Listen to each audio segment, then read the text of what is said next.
Viewer advice. Aboriginal and Torres Strait Islander viewers are warned that the following program may contain images and voices of people who have passed away.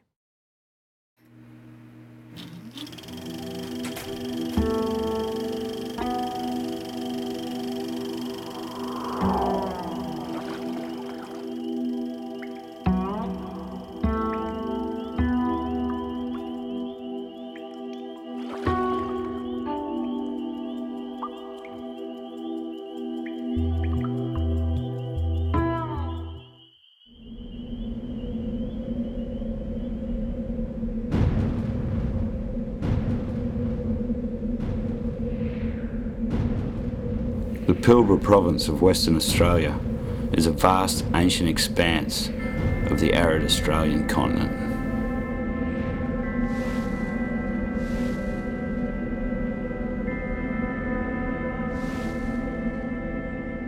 The Pilbara province covers an area of over 500,000 kilometres square. The region is characterised by oases, desert rivers, and has been occupied by humans for over 50,000 years.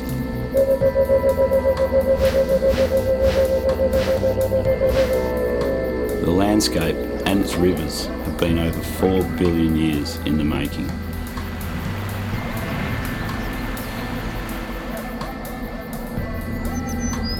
The region is known for its rugged beauty of many unique gorges, cascades and oasis-like pools. Examples not forgotten by those who visit.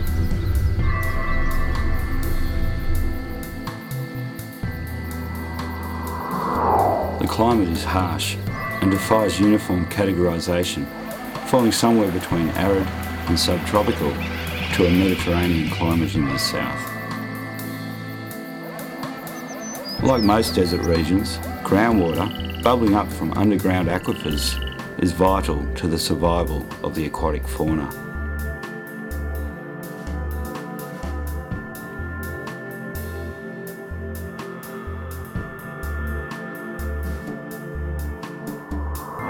My name's Dave Morgan.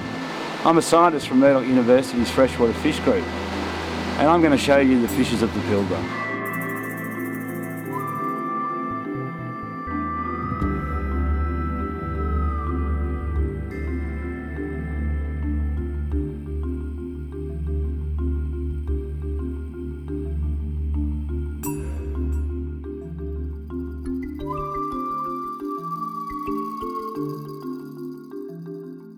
From a fish perspective, the Pilbara is divided into three main sub-provinces. There's the Northern Province, which is all the rivers between the De Grey River in the north and the Ashburton River in the south. The Southern Province is those rivers south of there all the way to the Irwin River near Dongra. The third province includes the region on the northwest cape near Exmouth, which has Australia's only cave fishes, an extremely important bioregion from a continental perspective.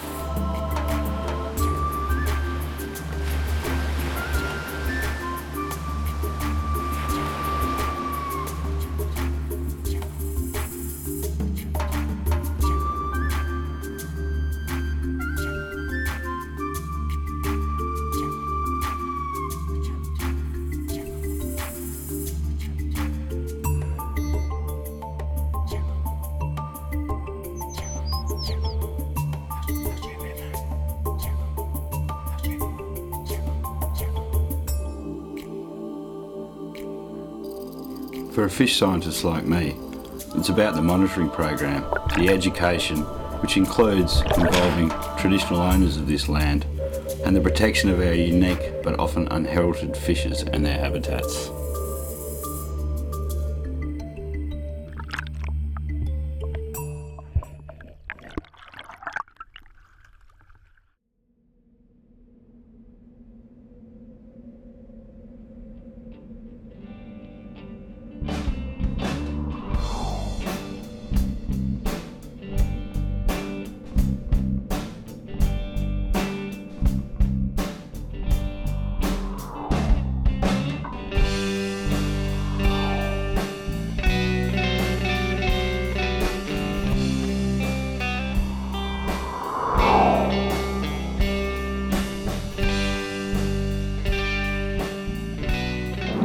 jury's out as to how many species of freshwater fish there actually are in the Pilbara. If you had asked me a year ago, I probably would have said 12, 13 species.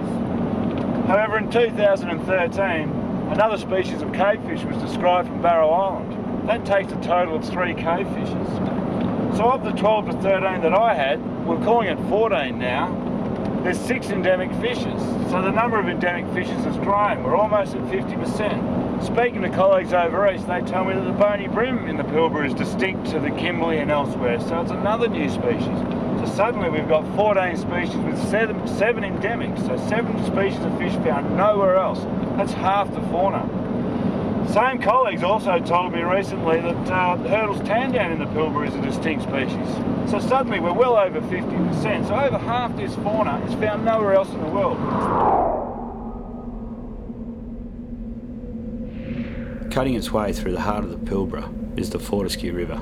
This is one of the larger river systems of the region, draining a catchment of over 50,000 kilometres squared. The river over 700 kilometres in length. For much of the year, the Fortescue River consists of a series of large pools in the lower reaches, which are largely above-ground expressions of groundwater. The river floods only following cyclones, but the floodwaters quickly subside, rapidly returning the river to isolated rocky pools. The high degree of permanency of these pools has led to habitats which support the highest diversity of fishes in the Pilbara.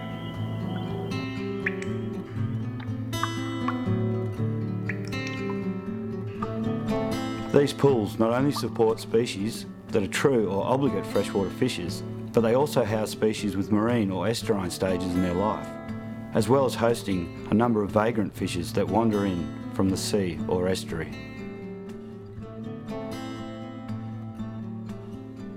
Some of the most commonly seen fishes in the Pilbara are the grunters or trumpeters, a group of fishes that make trumpeting noises through the vibration of their swim bladder. One that is endemic to the Pilbara is the Fortescue grunter, a species which rarely grows larger than about 15 centimetres and is only known from the Fortescue, Robe and Ashburton rivers. It's an omnivorous fish that at times can be extremely abundant.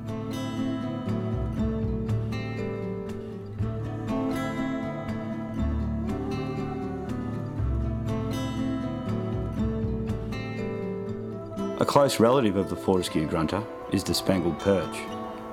It differs, however, in coloration, diet and its aggressive dominance over other fishes. It is one of Australia's most successful desert fishes and one of our most widespread species.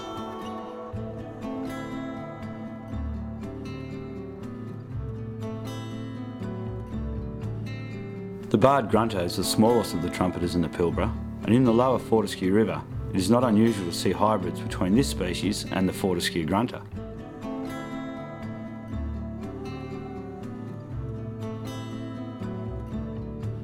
A tendency for different species to hybridise is increased in places like the Pilbara, where habitat is limited, with the different grunters occupying similar habitats, niches, and having spawning seasons that overlap.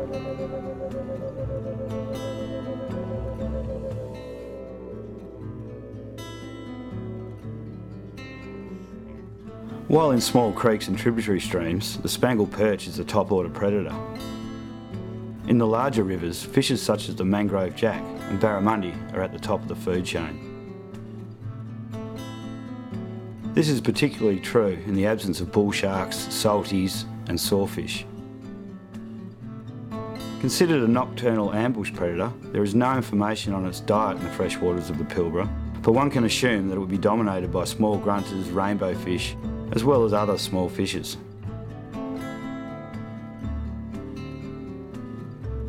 The characteristic canine teeth are used effectively for seizing and holding prey.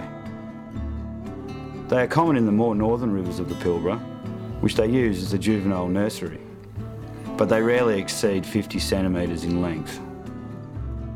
They leave the rivers during floods and migrate offshore, where they grow to well in excess of a metre, with spawning occurring on deep offshore reefs.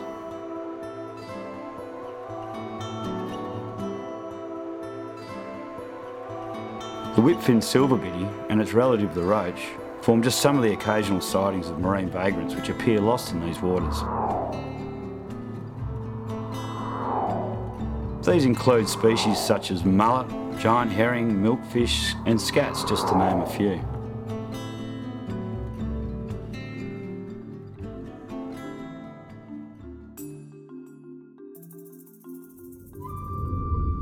Nothing, however, grows to the size of the large-tooth or freshwater sawfish, Pristis pristis, a species that reaches a massive 7 metres in length.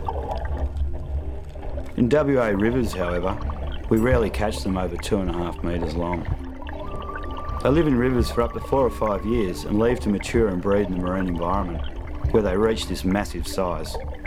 The Pilbara's estuaries and coast are vital to the survival of this endangered species.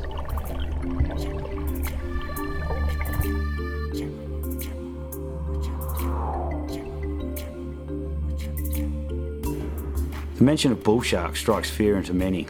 Here, my daughter Renee and I quickly tag one. Like sawfish, they spend 4 or so years in the rivers, which they use as a nursery.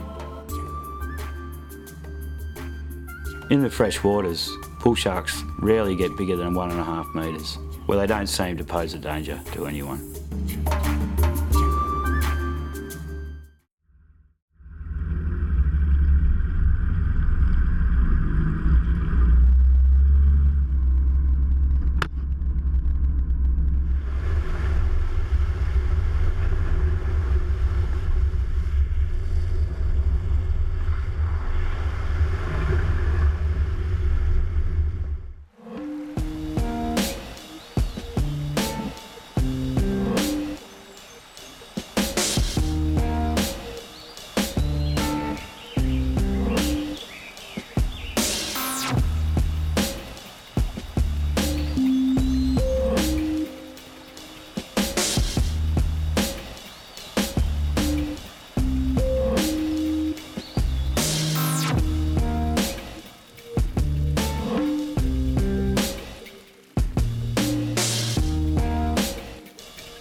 Although we know little with regard to the role in which the aquifers support these desert rivers, it is becoming clear that they are vital in maintaining habitats, riparian zones, and govern habitat stability.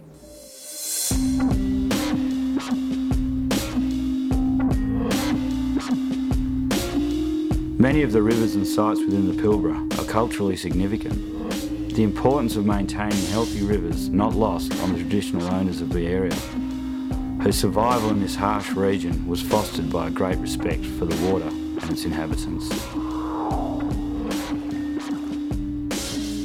Throughout the world, the eel-tailed catfishes are generally marine or estuarine species, but in Australia, many have evolved to live in fresh waters.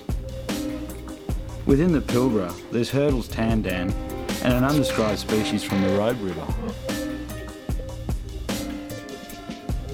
Speaking to Peter Unmack, who's an expert in fish genetics, he tells me that the Hurdle's tandan in the Pilbara is a distinct species. So they're distinct from the Kimberley, Northern Territory and Queensland. And that just shows us how little we really know about the fishes of the Pilbara.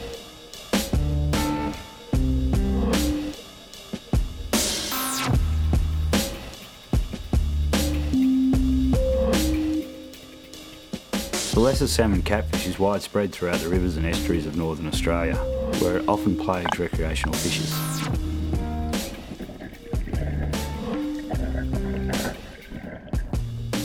Shark-like from a distance and hunting in packs, the fish gets to roughly 50 centimetres in total length. Its diet is omnivorous, but aquatic animals do make up a large proportion.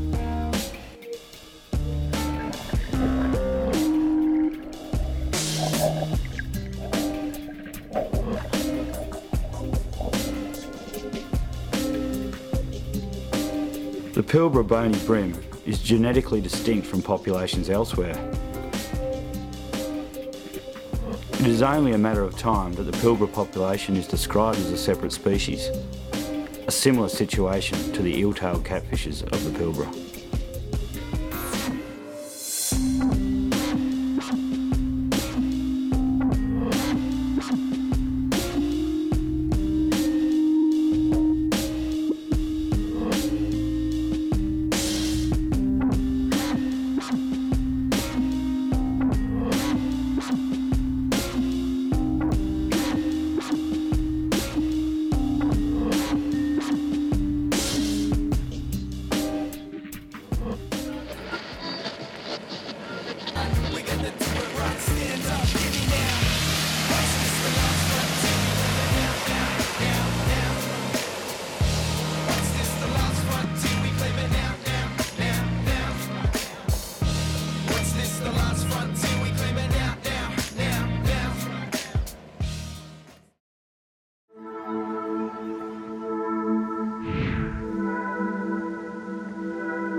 Lying within the Hamersley Range, Karijini is a maze of spectacular waterfalls, gorges and clear pools.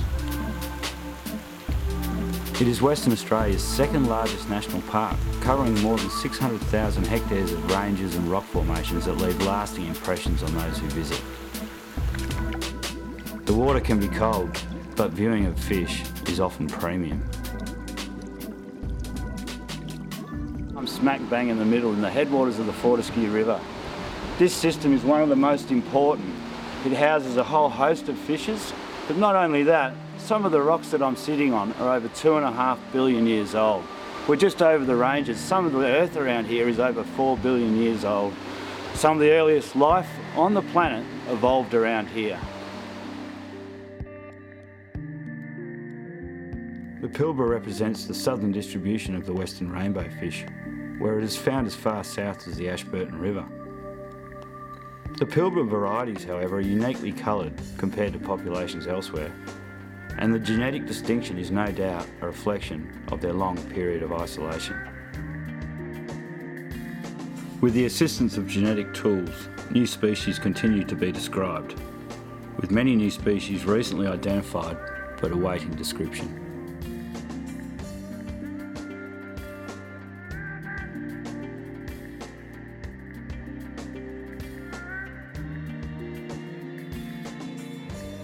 Mark and I have just dragged the seine net through this beautiful pool. I haven't been here since about 2002, so it's been a while. It's great to see that it hasn't really changed. We've still got Fortescue grunters, Australian rainbow fish, spangled perch, Hurdle's tandan, bony brim, flathead gobies. This is a Fortescue grunter, one of the Pilbara endemics that we've come specifically to this area to capture. It's a beautiful, magnificent specimen. It's in the same genus as the spangled perch, one of Australia's most widespread species of freshwater fish. And I've actually come back to this pool for the first time in nearly 21 years or so. Came here with my father, Dr. Gerald Allen, on a trip up here in 1991. And I remember catching these fish and being just as excited back then as I am now. And this pool has some of the best specimens of Fortescue grunters that you'll ever see. Very different to the lower Fortescue River. One of my colleagues at James Cook Uni has just finished his PhD on all the grunters or the trumpeters. The family name's the Pteropontidae. Fortescue grunters here are different, They have a nice bluey, greeny tinge to them, but also their feeding mechanisms and how they manage to coexist and compete against the voracious species like spangled perch and the barred grunter is stuff that Aaron's been looking at.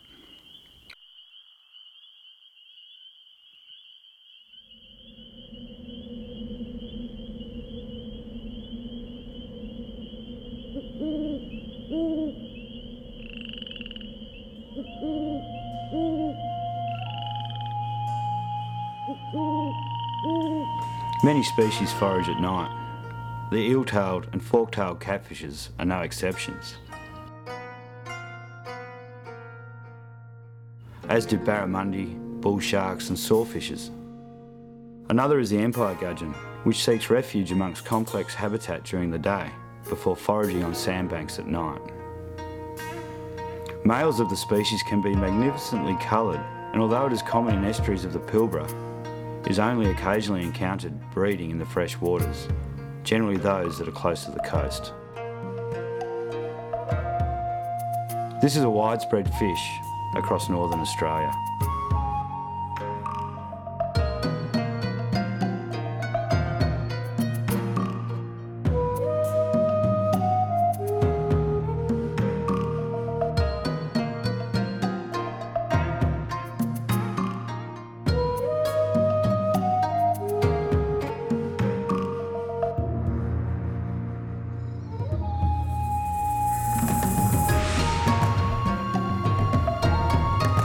The flathead goby, which as it increases in size, becomes a large ambush predator in the shallows. This is a widespread fish and one of only a few Australian fishes that is found outside the continent, its range extending from eastern Africa to Oceania.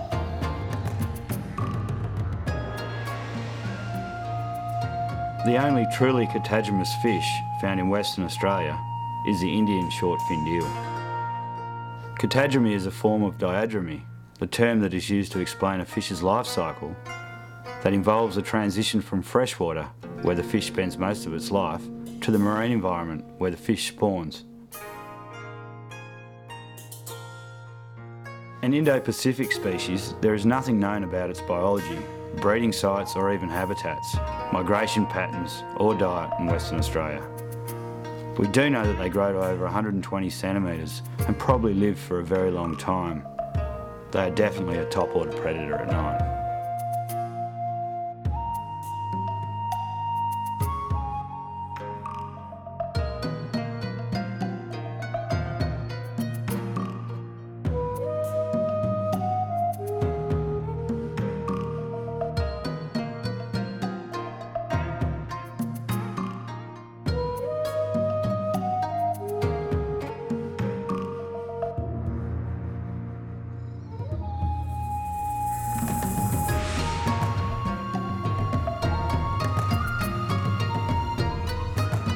When their pools dry up, they've even been known to migrate across dry riverbeds to find a new home.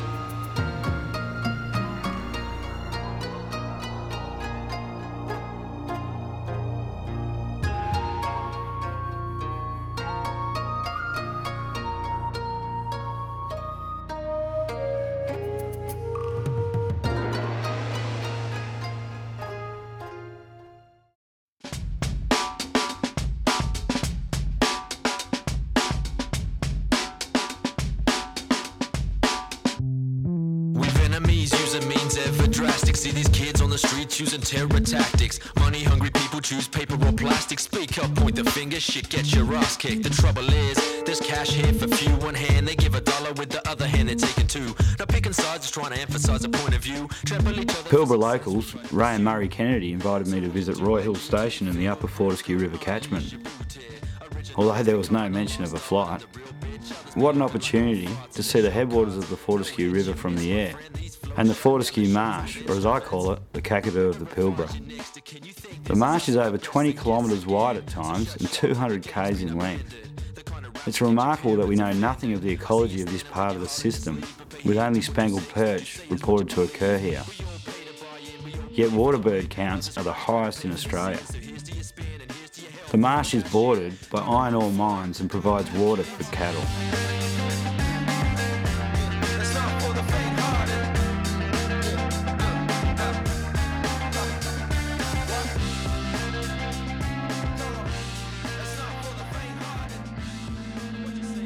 The Pilbara is renowned for its mining, with 3 of the world's biggest iron ore producers located here.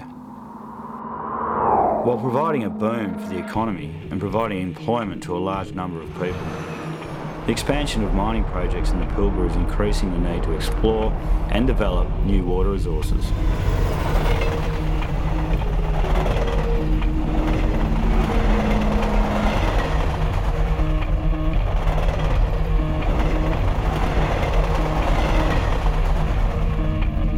Water extraction from this desert region in any form needs to be considerate of the water requirements of the natural environment.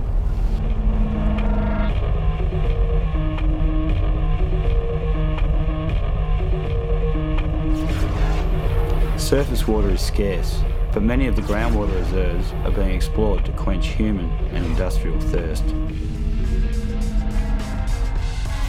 Caution is needed in the development of new projects in the Pilbara, as groundwater-dependent ecosystems may become compromised if the aquifers are depleted and become contaminated by industrial pollution.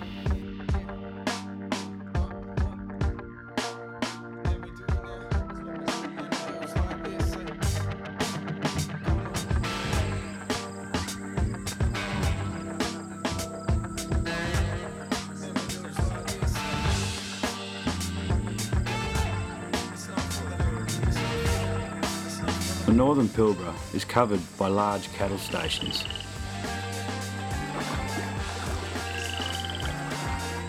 There is much evidence that erosion is occurring in some sites by hooved livestock. Damage is less pronounced in the rocky riverbeds.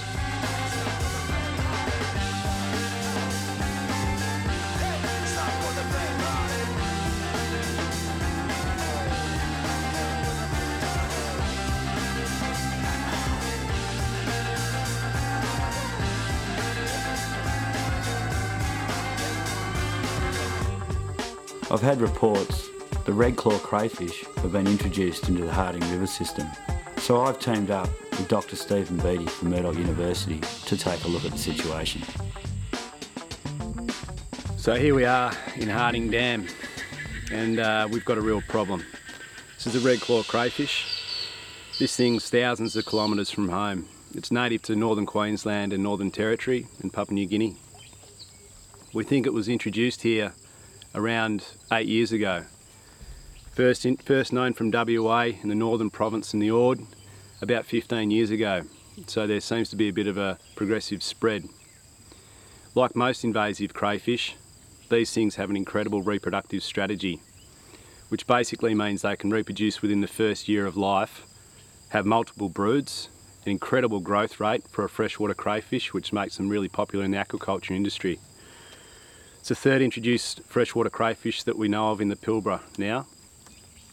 The yabby was originally introduced from Eastern Australia in the 1930s, is now spread up to the Hutt River. And the marram, which is an endemic freshwater crayfish in southwestern Australia, was also introduced into the Hutt in the 1970s. This thing is of major concern. Freshwater crayfish, such as this one, are omnivorous. So they can eat basically the entire food web, from detritus to vegetation to other fish to invertebrates, which makes predicting their impact on our Pilbara ecosystems extremely difficult. There's already a lot of evidence of people fishing for them in here in Harding Dam. Catching these things alive, moving them out of here, there's a risk that someone's going to think maybe I should move them into another river. These rivers have basically evolved over millions of years without these red claw in them and no native crayfish at all. So they're basically a naive ecosystem to a freshwater crayfish like this, which makes their introduction potentially disastrous in other rivers in the Pilbara region. It's also the things you can't see that get introduced with species, the parasites and the viruses. We know very little about parasites and viruses of the native fish, what's there already. Introducing these things could have a whole host of other things that get introduced with them. Once red claw and invasive freshwater crayfish are introduced and start reproducing, it's nearly impossible to get rid of them. In fact, in most cases it is impossible. So once they're in, like that, with a click of the finger, we can change these ecosystems that have evolved for millions of years just by one silly act.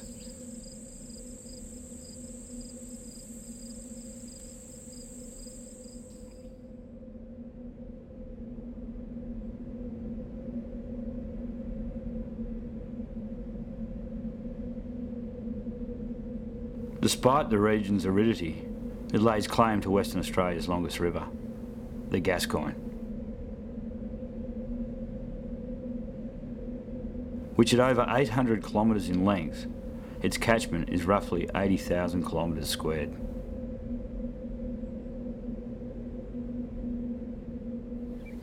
Here we are on the Gascoyne River, a place called Rocky Pool, probably about 40 kilometres from Carnarvon. Most of the year this river is just a dry riverbed with a series of small desert pools, we'll call them, which are real important refuges for the native fishes. I haven't been here for about 13 years, and in that time what we've seen is these things, tilapia or Mozambique mouth breeders, obviously are dominating this pool now and probably right throughout the river system. This species was introduced about 30 or so years ago to the Gascoyne, but since then we've turned them up in the Chapman River near Geraldton and also the Manila and Linden rivers towards Exmouth region. As its name suggests, it's a mouth breeding species. The males guard nests and they also guard the small juveniles and the larvae. Last night this place was littered with them, tiny little guys all over the system. You imagine this getting into places like the Fortescue or Millstream, Karijini. You know, we just got to stop this happening, and this is about recognising that this and the many other species that are found throughout the world that are moved for various reasons, whether it's food, whether it's for aquarium escapees, things like goldfish, they just don't belong in these pristine wildernesses. And what chances a little native fish got when these things invade these desert pools, which are so important for the survival of our native fishes? It's a real disappointment. We've just dragged a seine net through Rocky Pool on the Gascoyne River, which has long been plagued by tilapia, but the good news is the native fish are hanging on. We've just caught some golden gudgeons, which are one of the Pilbara or Indian Ocean Drainage Division's rarest freshwater fish. It's known only from the Murchison and the Gascoyne rivers, so we're a bit concerned that it might have disappeared from the Gascoyne as a consequence of living in these small desert pools that are infested with tilapia. They're obviously seeking refuge in some of the weedy banks away from tilapia. There's also Murchison River hardyheads, which are also known from the Gascoyne and Murchison rivers, so these southern Pilbara rivers.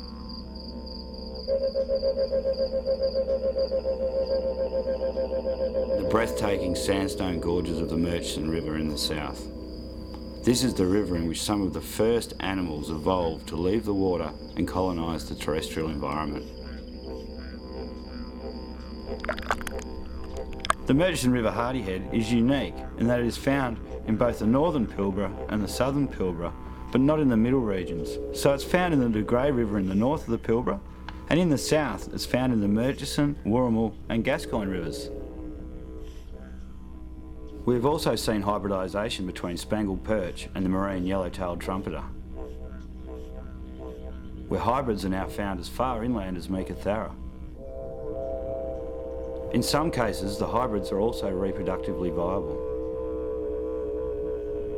In the Murchison River, we find hybrids that are actually hybrids of hybrids, meaning their parents were hybrids.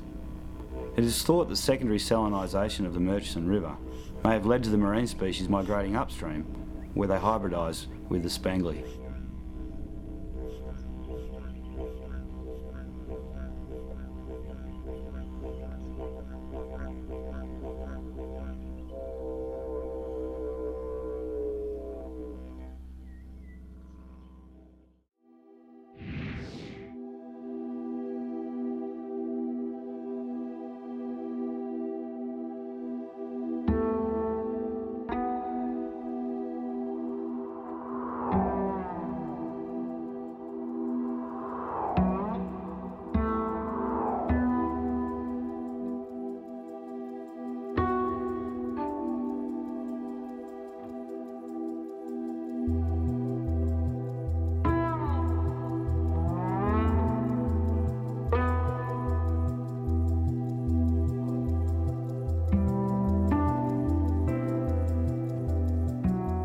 I've just climbed into this cave, which is part of this big cave system in Cape Range National Park near Exmouth. Exmouth is pretty well known for Ningaloo Reef, Ningaloo Marine Park.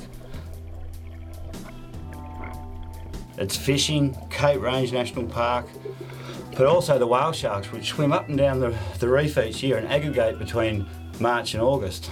Well, I'm not looking for whale sharks, although they're cool. I reckon I've got a fish that's cooler. It's the blind cave fish. There's 2 species. These are Australia's only cave fishes, one of which is the biggest cave animal in the world. Let's go and see if we can find them.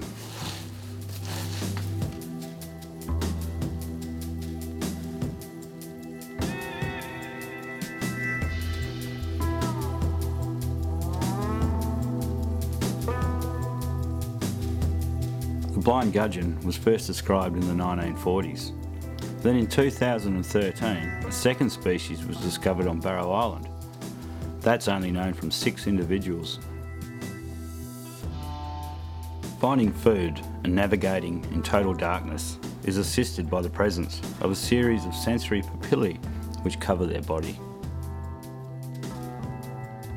These eyeless, unpigmented fish have a common ancestor with another cave fish in Madagascar, a divergence that occurred over 100 million years ago.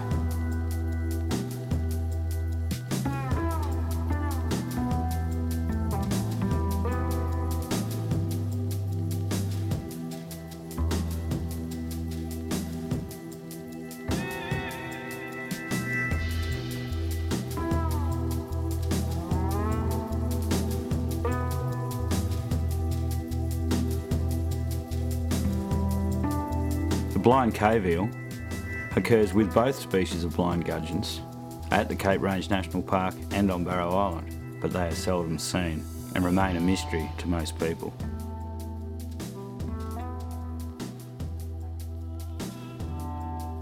Bill Humphries at the West Australian Museum is credited with studying and conserving our unique stygofauna.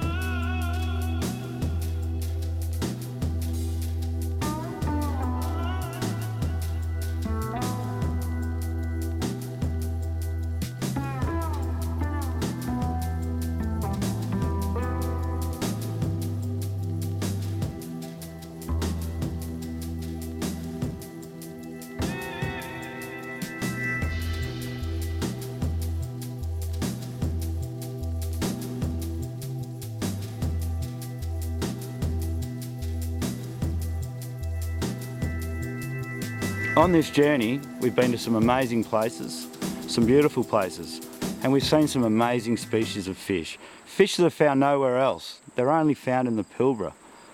The Pilbara is a harsh, very beautiful, but extremely fragile environment.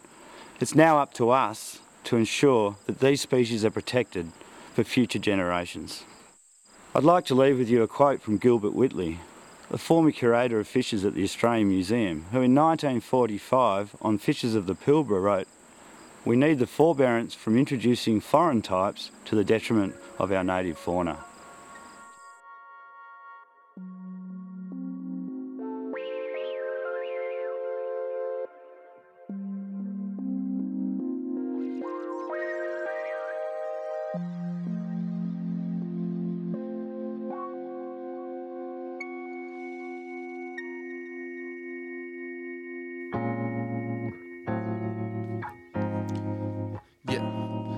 It begins with the trek, from door to door trip, then you're picking up your own fall. I had a blast back when it was fine, like all we do now is run around and check this time. Always made something to console the brothers, now we're dealing out our own cards to others. I live the battle of fine men, these renegades learnt when to lay down arms and step away.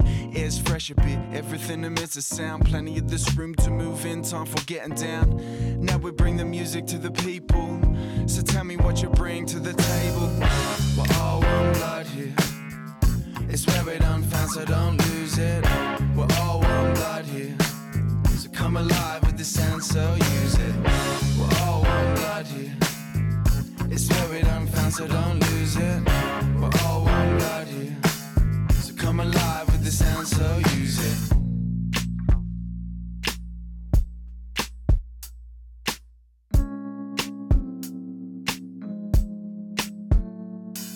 return to the heartland, I look forward to this. That's why I got this story here forged in script.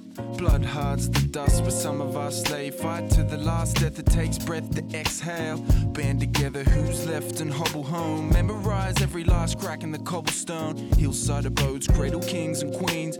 Rise through the ranks, overtake the throne. But if you can hear this, you'll understand you're never gonna make the world turn with another hand. Everything that's placed in this castle up here has been earned through enough blood, sweat and tears. Now we're all one blood here. It's where we done found, so don't lose it.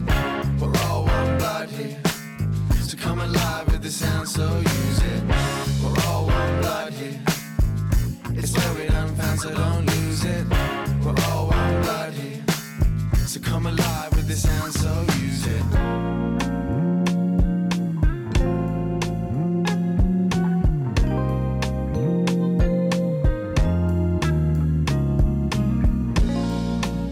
Monday for working, Saturday for fun.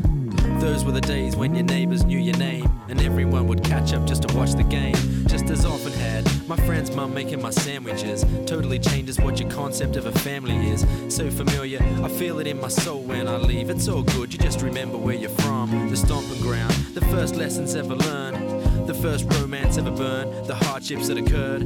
But hey, we never felt alone. We grew up here, this is the place we call our home. All one blood here. That's where we done found, so don't lose it. We're all one blood here. So come alive with the sound, so use it. We're all one blood here. That's where we done found, so don't lose it. We're all one blood here.